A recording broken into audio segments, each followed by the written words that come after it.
Bueno, este es el video 3 del módulo noveno, recepción de la evolución en el mundo católico. Como enunciado general, podemos decir que la Iglesia Católica fue refractaria a las ideas de Darwin, muy refractaria a las ideas de Darwin y la evolución. Hace poco, como acabamos de ver en videos anteriores, que las cosas comenzaron a cambiar y eso a veces puede desfigurar la perspectiva de lo que había pasado antes.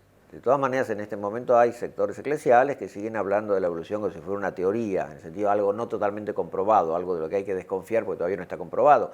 En realidad, esto involucra, como ustedes saben, por otras materias, otros cursos de este programa, cuestiones de filosofía de la ciencia bastante complicadas, el tema de hipótesis o hipótesis comprobadas, ¿no? En primer lugar, hay que ver que hubo diferencias importantes con la recepción entre los católicos y los protestantes. En primer lugar, no hubo creacionismo católico. No hay, un creacionismo católico es muy raro, pero esto no debe hacernos olvidar que hasta mediados del siglo XX, o bien pasados los mediados del siglo XX, se requería la interpretación literal de la Biblia entre los católicos. Ya vimos que la puerta había comenzado a abrirse con la Divina Afflante Spiritu de Pío XII y terminó de franquearse con la Dei Verbum del concilio. Pero, bueno, hasta entonces era lectura literal. Las más fuertes objeciones antievolucionistas, sin embargo, no venían del lado de la Biblia, pues recuerden el papel central que tiene la escritura en el pensamiento en el mundo protestante, sino que vinieron del lado filosófico y teológico. Hay que recordar que con la Eterni Patris de 1879, León XIII establece la filosofía y la teología de Santo Tomás como la postura católica a ser adoptado. Entonces, bueno, muchos, los detractores, casi la inmensa mayoría, casi la totalidad de los detractores de la evolución, utilizaban la filosofía de Tomás de Aquino como una manera de discutir el pensamiento evolutivo. Acá hay que aclarar algo muy importante.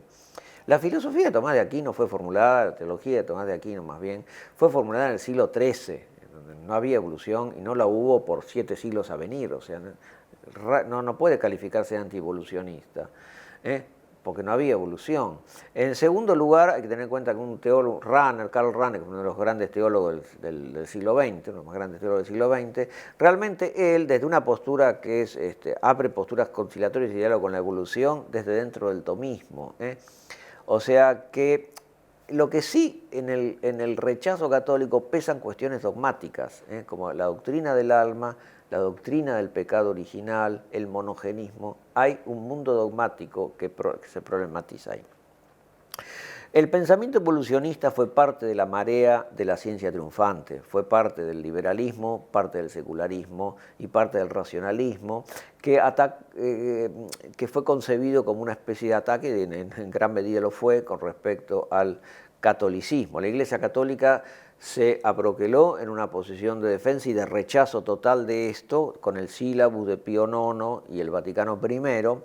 Entonces, bueno, era muy difícil ahí entrar en conciliaciones, pues digamos, si la evolución es parte, es un ingrediente de una combinación vastamente ideológica opuesta al pensamiento católico. El pensamiento católico, por determinadas razones históricas, no busca comunicación o diálogo, sino lo que busca era se planteaba una defensa frontal de eso.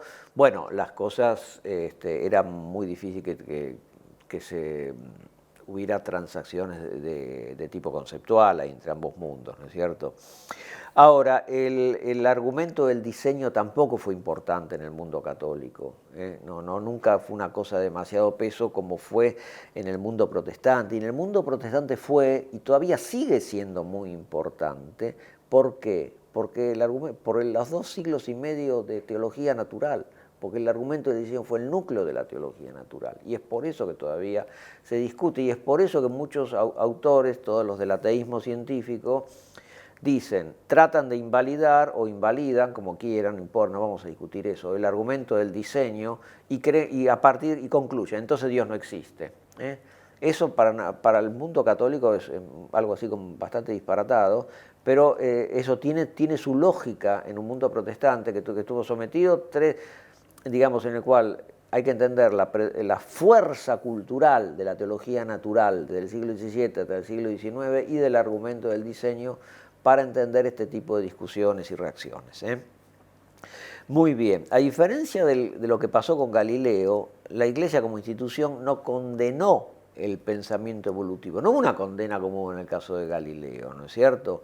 Hubo un solo sacerdote italiano condenado en 1877, pero hubo actos privados y presiones muy fuertes y a veces dramáticas por parte del Santo Oficio y por parte de la congregación del Index. Hubo la campaña antievolucionista de la Civiltà Católica, que se lo estudió los padres Mariano Artigas y Rafael Martínez en su libro de hace pocos años, a excepción de un caso, que era un sacerdote italiano, obispo de Cremona, los católicos que vieron el evolucionismo con simpatía o que trataron de tener posturas en alguna medida evolucionista eran todos noroeuropeos. Por ejemplo, el inglés, que era un laico, Saint George Jackson Mivart, contemporáneo de Darwin, con el cual después parte, y también contemporáneo de Huxley. Dalmas Leroy, que era un dominico, el jesuita Erich Bassmann, John Sam, el americano, el sacerdote americano, miembro de la Holy Cross o de la Saint Croix, el benedictino John Headley, que fue obispo de Newport, Henri de Dorlodot, Taylor de Chardin.